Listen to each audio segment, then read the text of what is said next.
দুঃখজনক ভাবে হলো সত্য যে শীর্ষ নেতৃবৃন্দের পক্ষ থেকেও এই উস্কানিকে সমর্থন করে বিবৃতি দেওয়া হচ্ছে।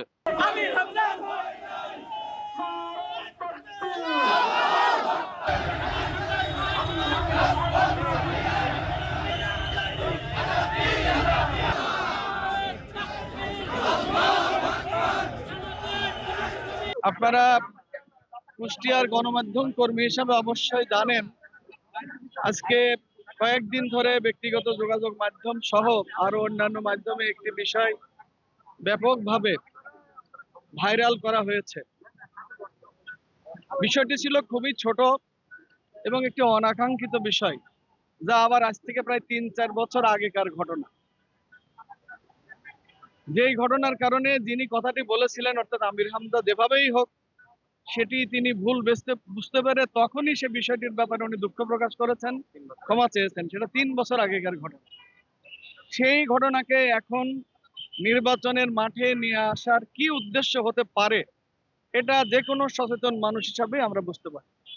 আমাদের বক্তব্য পরিষ্কার, নির্বাচনের মাঠে যদি সবাইকে লেভেল প্লেইং ফিল্ড রক্ষা করে খেলতে হয়, তাহলে এই জাতীয় অত্যন্ত নোংরা মনের কাজকামগুলো পরিহার করতে হবে। তাছাড়া নির্বাচনের মাঠ সবার জন্য অবাধ এবং নিরপেক্ষ থাকবে না।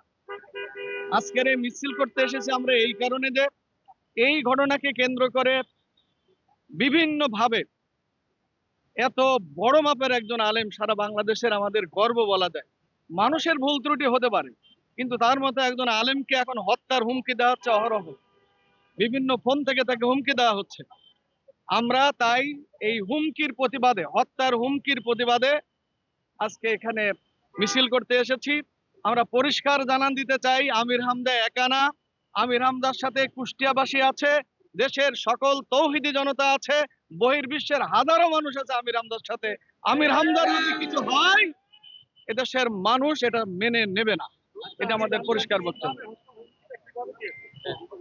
ফেসবুক সহ আপনার বিভিন্ন বক্তৃতার মাধ্যমেও হুমকি দেওয়া হয়েছে, যেগুলো আমাদের কাছে ডকুমেন্টারি আপনারাও দেখেছেন আছে। অনেক নেতৃবৃন্দের পক্ষ থেকে পর্যন্ত তাকে নানাভাবে হুমকি দেওয়া হয়েছে। আমরা আইনগত ব্যবস্থা নেওয়ার চিন্তা করছি, আমরা আইনগত ব্যবস্থা নেব। ধন্যবাদ। ধন্যবাদ। আমরা অবশ্যই মনে করি নির্বাচনের এই পরিবেশ নিয়ে শঙ্কা আছে।